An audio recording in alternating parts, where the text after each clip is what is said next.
All right, we're here at the Whiskey. It is Rock Against MS. How are you, Joel? I'm great. Thanks so much. Great to see you as always. I know you're busy. You got the solo stuff, the Whitesnake stuff. How do you find the balance?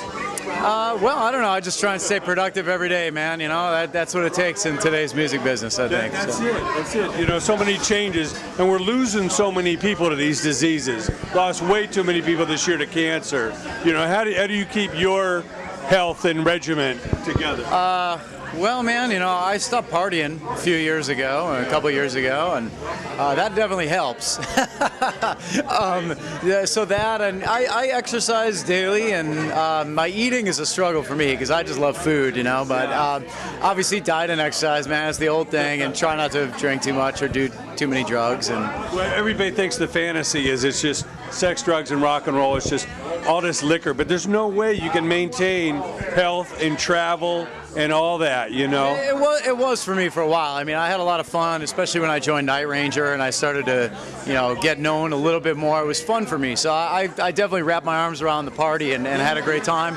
But at a point, yeah, it kind of got detrimental to me, and I just kind of set it aside, like I said, 2-3 years ago, and decided to, you know, be a little more of like just focus on being productive and bringing my A game. Because I was wondering if sometimes I was really bringing my A game, and that wasn't a good place to be for me. So it could be a little blurry some nights, you know. I mean, people pay so much to go to the shows. It's hard to get people to come out of their homes, leave the computer behind. They expect a full-time show. Yeah, like I said, I think there's a delicate balance there, you know. There's nothing wrong with having a good time. It's just a matter of finding like what works best for you and the way you're performing the best and playing the best and living the best. And for me right now, that's just totally, you know, being Mr. Clean dude. But you know, but it's all good, man. I'm having a good time with it, and it feels good actually, you know. Well, the rock and roll is the most fun, so. This is true. All the extra stuff is really. Yeah. Well, none of these guys, you know, got into this, I'm going to assume, to party. I mean, we got into this to play music. So, you know, you just always got to make sure the music is top priority. And that goes along with the fans are top priority, man, you know. You want to give them the best you can give them because you owe it to them. Yeah. They're, like you said, they're paying the money. And, I mean, I appreciate the opportunity to make a living doing this. I really do. It's not everybody gets to do it. So you want to make sure that, you know, you keep your head on straight and do a good job for them, too. Yeah. We lost Ronnie James Dio, Lemmy, Bowie, Scott Weiland, I mean, Glenn Frey. Which of these guys hit you the most? Man, I would say probably Glenn Frey. I mean, all of them are a tragedy. In terms of whose music I like the best, probably the Eagles, honestly, out of all those. That's why I'm saying Glenn Frey. What a catalog.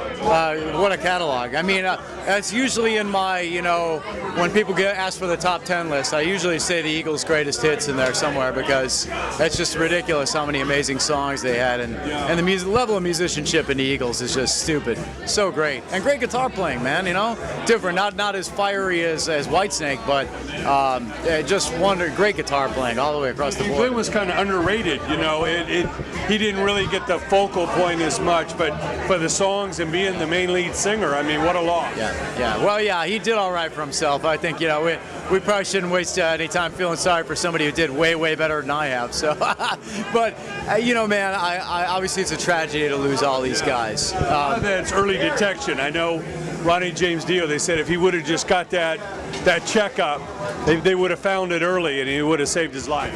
Well, was Ronnie James Dio on that list you said to me initially? Because he hit me the hardest, and I'm going to change my answer because, you know, Dio was somebody I really grew up with, Holy Diver and Last in Line albums, and it was one of the first concerts I went to was believe the Last in Line tour. I saw him 7th row at, I think it was Poplar Creek or one of the amphitheaters in the Chicago area where I grew up, and I mean, best hard rock. Was Whitesnake opening? Because Whitesnake opened for him out here. No, it was actually back then. It was Twisted Sister, I think. Yeah, Strange Bill, but it was Twisted Sister and Dio.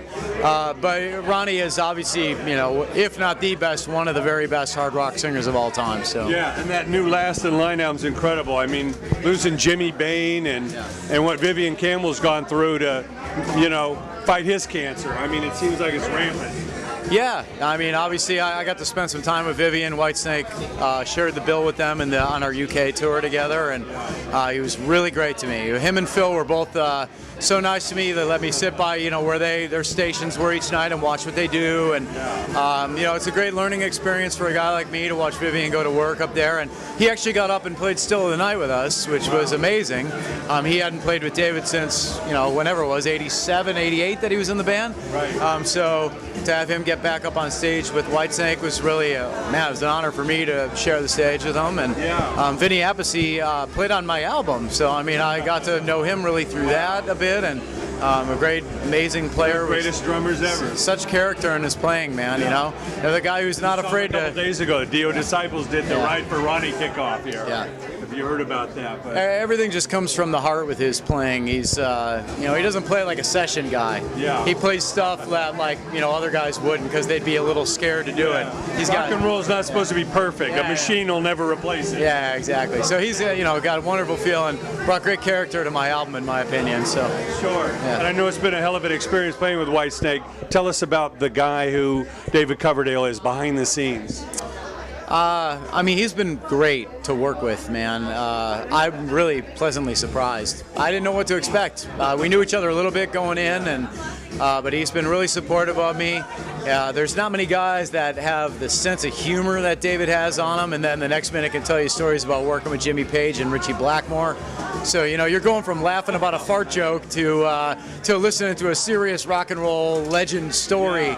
So it's neat. It's really fun to hang with him, and we've gotten on great. And I appreciate just the level of support he's shown me as a person and a player. He's really been championing me, and that feels great to have somebody with David's pedigree saying Finally nice getting things in the Rock and Roll Hall of Fame too. Yeah, and I always liken back to that story. The first show David ever did with Deep Purple was 300,000 people out here at the California Jam. Mm-hmm. Yeah. I definitely have watched the video with him when we were doing the Purple album. Talk about being thrown in the deep end. Yeah, absolutely. And that's all the stuff, like Are You Ready, when he screams that at the beginning of a Whitesnake song, that goes all the way back to that first Purple show. He got to the mic and he didn't know what to do, so he just screamed, "Are you ready?" And that's become like the signature thing at the top of every Whitesnake show. So Well, I saw the show out here at the Saban. Amazing show. I know the Greatest Hits tour coming up. What do you look forward to next? Playing the greatest hits. I mean, we're spending a little time together creatively as well, which is fun. And I don't know about the timeline and specifics about any of that, but it's been great to work with them in that regard and kind of write a little music, and we'll see where that all heads. And obviously the tour, I'm excited because you should see the set list. It's stupid. Wow. Every song is just amazing, and so we're raring to get going. All the guys in the band are super excited. B-sides, nothing but classics. No B-sides, dude. It's like everything on it is, a big hit. So yeah. They'll go down in history. And finally, what advice do you have for the young players? People come today, what do they really need to know or concentrate on? Just work hard. I mean, you get back what you put into it. So, to get back to what I was talking about earlier, just try to be productive all the time. Wake up every day and try not to focus on what's wrong and why things are screwed up in the music business, and try and focus on what you can do. If you don't waste your time on, oh man, this and that, you can't make any money doing this, you can't make any, if you just try to find ways to make money and make a living and do the best you can at it, and if you're outworking the other guys, things are going to work out all right for you. Joel, always a pleasure. Thanks so much. Have a great night tonight. Thanks so much.